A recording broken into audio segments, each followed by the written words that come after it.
together, learning together, and hopefully building a better life for our state. This truly is one of my favorite places.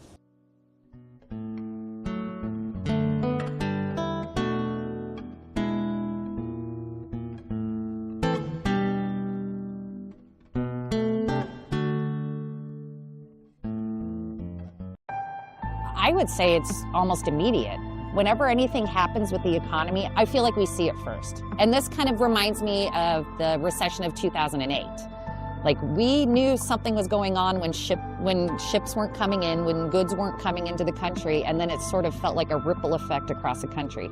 So I'd say that when the tariffs were announced at the beginning of this year, it was sort of the same thing. I'd say immediately.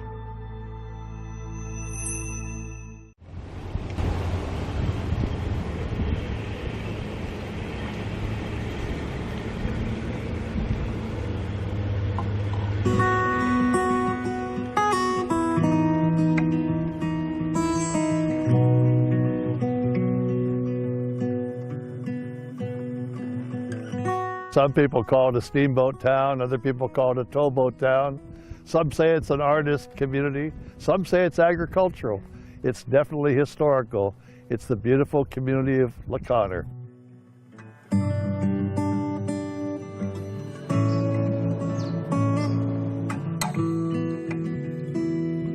Some people call it an agricultural town, and it certainly was the connection between Skagit Valley agriculture and the steamboats that plied these waters in early days, taking products to Seattle and even as far as San Francisco and Portland. Some people call it a community only known for its artists. It certainly was that as well.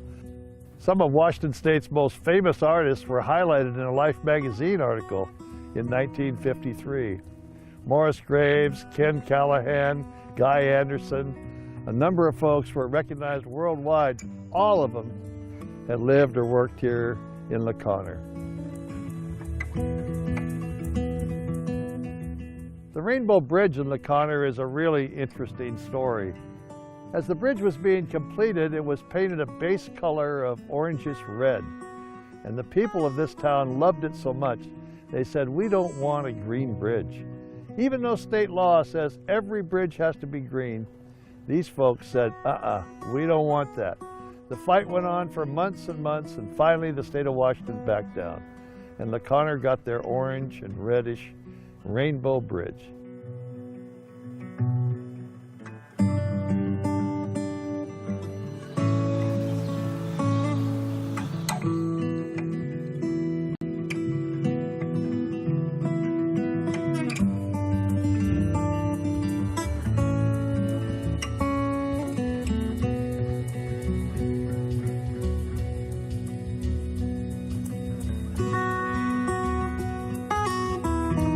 LaConner is a beautiful community. It's a wonderful place to visit.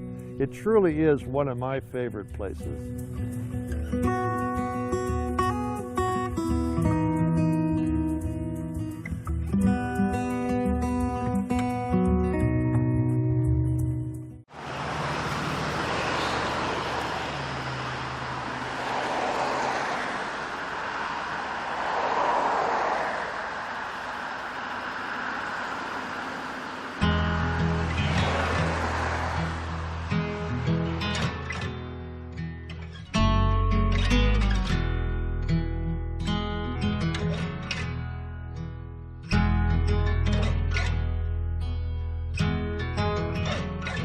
All over the state of Washington, people were very community-minded, and they built meeting halls, they built Grange halls, they built community club halls, they built association halls, and this one's my favorite. This is the Island Center Hall on Bainbridge Island.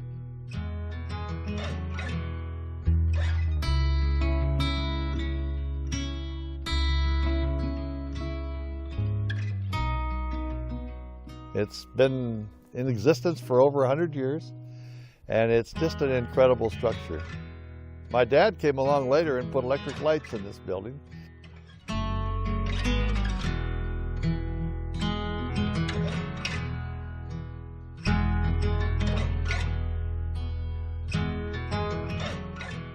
We danced here, we've had memorial services here, we've gone to exercise classes here, we've had community meetings here. It's just one of those halls that people all across our state are used to. Almost every community has one, and if they don't, they're really missing something. This one is one of my favorite places.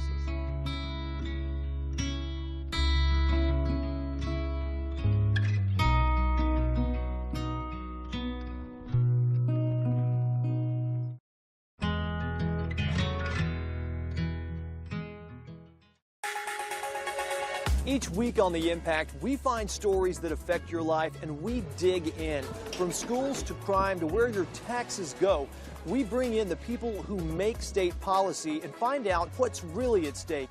You'll get both sides of the story and you'll hear straight from the people in power. Join us Wednesday nights at 7 and 10 or anytime online at tvw.org for in-depth coverage you won't find anywhere else.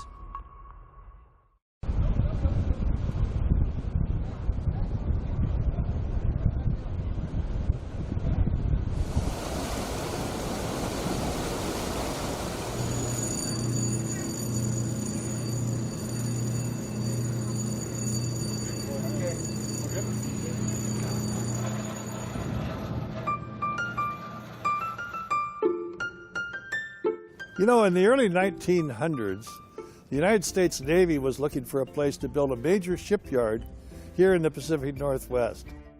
They wanted to build the shipyard on Lake Washington, just north of Seattle. But to do so, they'd have to create a new waterway. Okay, good morning, everyone. We've got our speakers filing up here. I'm Communications Director Brianna Aho.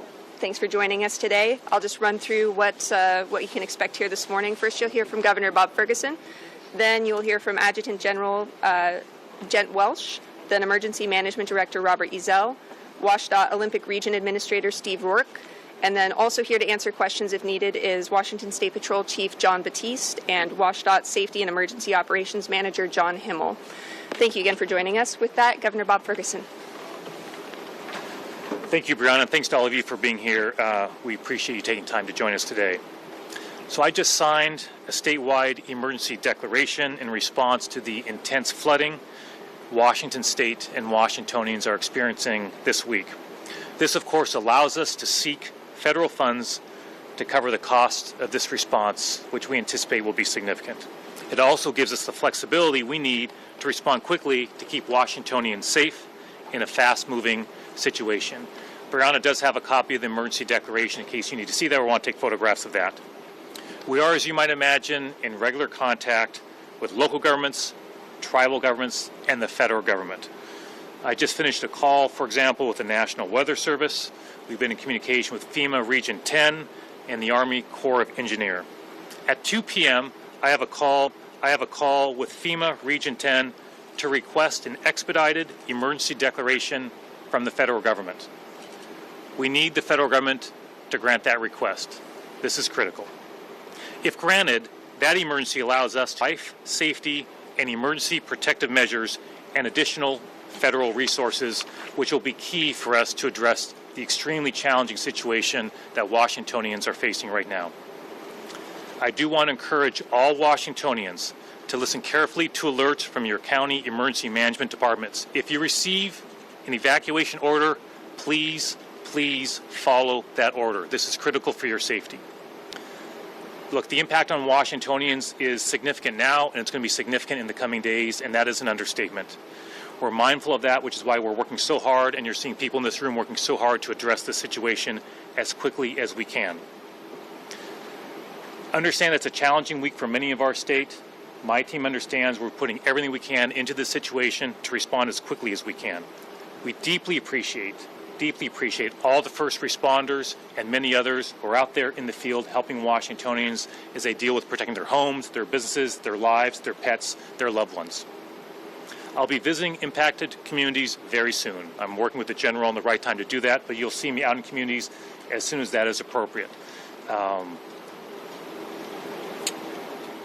And again, I want to emphasize how important it is that we get this declaration from the federal government. This situation is extremely serious. The next few days are going to be very critical. You'll hear more from the folks here about specifics of what we're facing, and then we'll be happy to answer any questions you have. Thank you very much. Thank you, Governor. My name is Major General Gent Welsh. I'm the Commander of the Washington National Guard and the Director of the Washington Military Department. Folks, this is a very serious situation. When you see reports of record level flooding, not only just record level flooding, but historic level flooding, it's time to pay attention. There are going to be some serious impacts to communities around this state in the next 24 to 48 hours. Your Washington National Guard, thank you again for your leadership, Governor. Thank you for signing that emergency declaration. That allows us to get moving. So by the end of tonight, when the sun goes down, you will have over 100 Washington National Guard members surge to help local communities. And by the end of the day tomorrow, you'll have over 300 ready to go, to include some of our best aviators and some of our best folks that really specialize in these types of rescues and public assistance. Governor, we're ready to help Washington. This is what we do best. This is the time that the National Guard really steps up and helps our community. And with that, Director Robert Ezelle.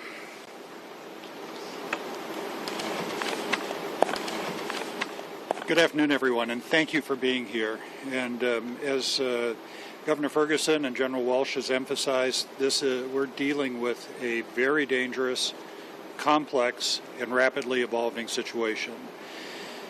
As you can see, our State Emergency Operations Center, we're working very closely with our county and tribal partners to quickly request to any or to respond to any of their requests for assistance, and we're going to be here until this event is over. We're staffing 24/7 for the next few days to help out. We have people in this room from across state government, other state agencies, anybody who can lend a capability that would help our local partners.